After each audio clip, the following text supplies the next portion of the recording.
Okay, hi there Year 8 and welcome to another science video, this time on work done. Okay, so what I need you to do first is there is a do it now task. Now ideally you are able to log on to Teams, have this video on and go to Teams. The do it now task on Teams is a lot easier than the one on the worksheet. They're the same task, but there's like multiple choice and things like that on Teams. Please, please, please, if you can use Teams, do it. It means you get instant feedback rather than having to wait for me to respond.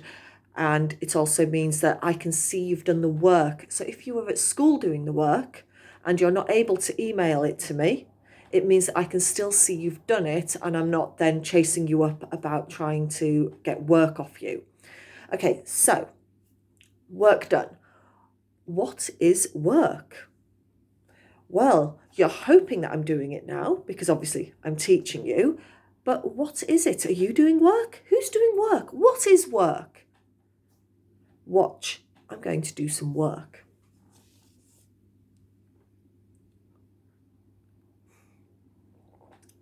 Now, before you get all confused, how is drinking coffee work? Oh my word, that would be the best job ever, wouldn't it? But how is drinking coffee work? Physics has a slightly different explanation for work than the rest of the world.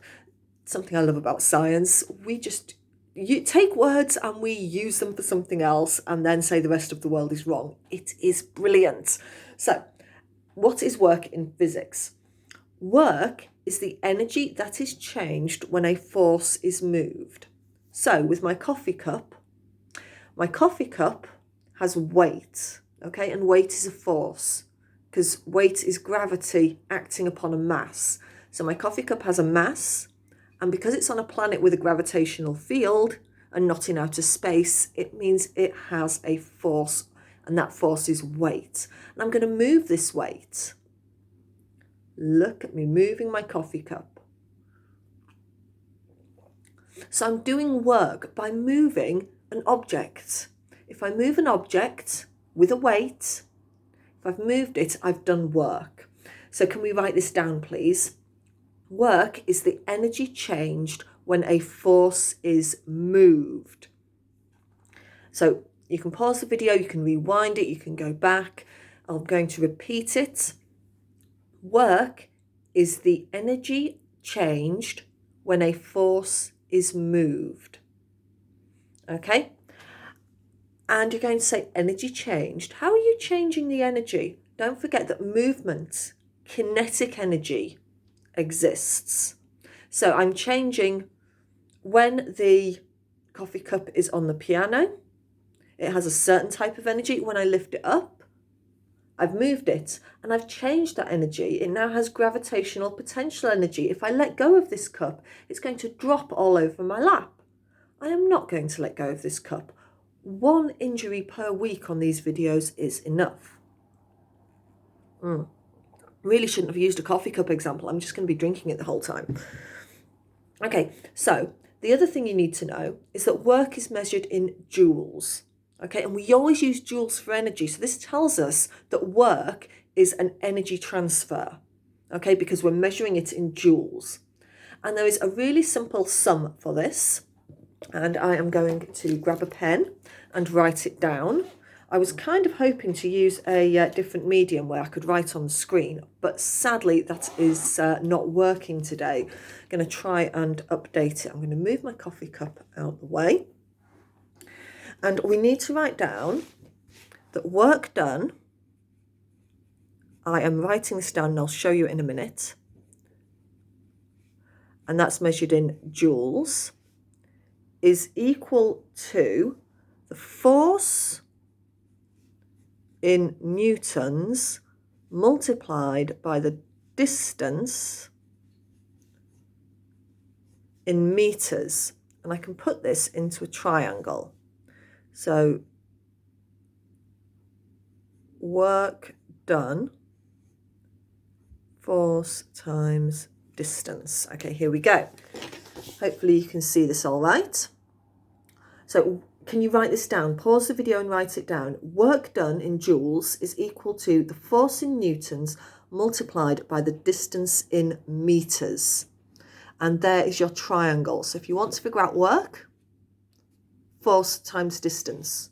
You want to figure out the force, work divided by distance. And if you want to figure out the distance, it's work divided by force.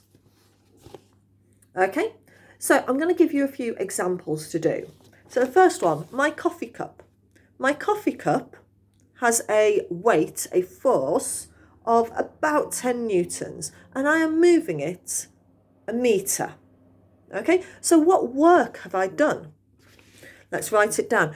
Incidentally, I want you to do this as well. So you can either do it with me or you can pause the video, do it now and check you're working. I expect everyone to get these correct on either the worksheet or on Teams though, because I'm going to tell you the answer. So you can do it and then check on the video and then put the right answer in. So work done equals force times distance, which is equal to 10 newtons times 1 metre. And you shouldn't need your calculator for this. Please tell me you don't need your calculator, because 10 times 1 is 10, and you always need to put on the units.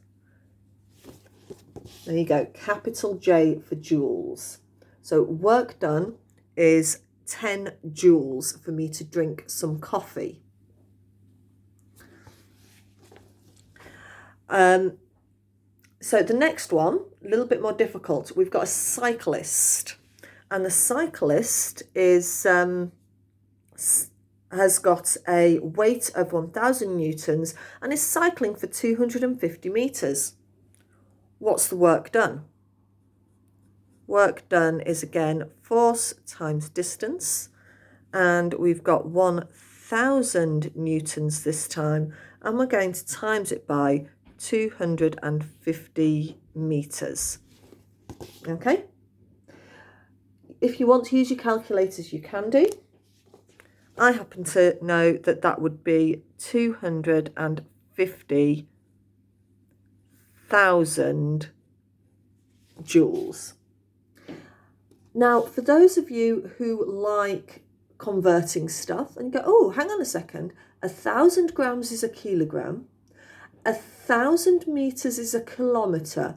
What's 1,000 joules? You're right, it is a kilojoule. So we could write this as 250 kilojoules. Be really careful, it's a small k.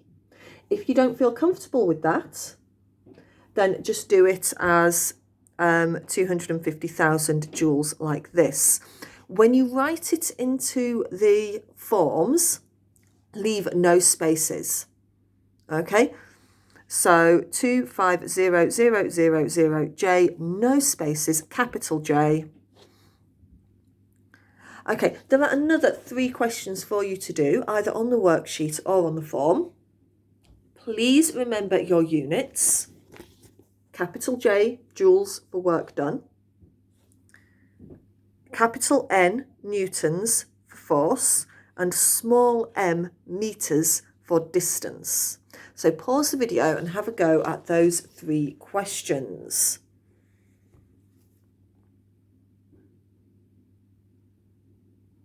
Okay, welcome back. If you forgot to pause the video and thought I was just going to sit there in silence, pause it now and do it. Okay, so next thing I want you to do, there is an optional practical. Okay, you don't have to do this. I realise that some of you won't be able to do this. You might be at school and people going, what? You're doing a practical? If you are doing the practical though, and there's a few of you, why don't you turn it into a competition? Why don't you see who can do the most work? So this is what we're going to do. We are going to grab a book. So I'm going to grab a nice weighty Wagner's Ring of the Nibelung. So, love this opera. Okay, and what I'm going to do is I'm going to pop it down on the floor. Okay, currently doing no work. Sorry, currently doing no work. What I'm going to... Sorry, just got a little bit of a tickle in my throat there. What I'm going to do now is I'm going to lift it up to head height. Now I happen to know I am 1.8 meters tall, so I have just lifted my book 1.8 meters, and I would say the book is probably about 1 kilo. If you do have scales, please use them. Might be a bit heavier actually. So I am lifting my book. I'm using 1 kilo because that's 10 newtons, and that's a nice easy sum for me to do. So I've lifted this kilogram, probably a bit heavier actually, 1.8 meters, which means I have done 18 joules of work. But it's not going to stop there. I'm going to keep on going with this. 3, 4, and so on.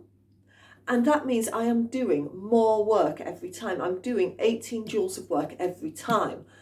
Now 18 times 4 is 72. So I have done 72 joules worth of energy with those 4 repetitions. How many can you do? I bet you guys can all do way more than that. So have a go. It'll be interesting to see who can do the most. As I say, if you are in school, feel free to do this as a sort of group competition and let me know who wins. Okay, I'm going to pop my book back now.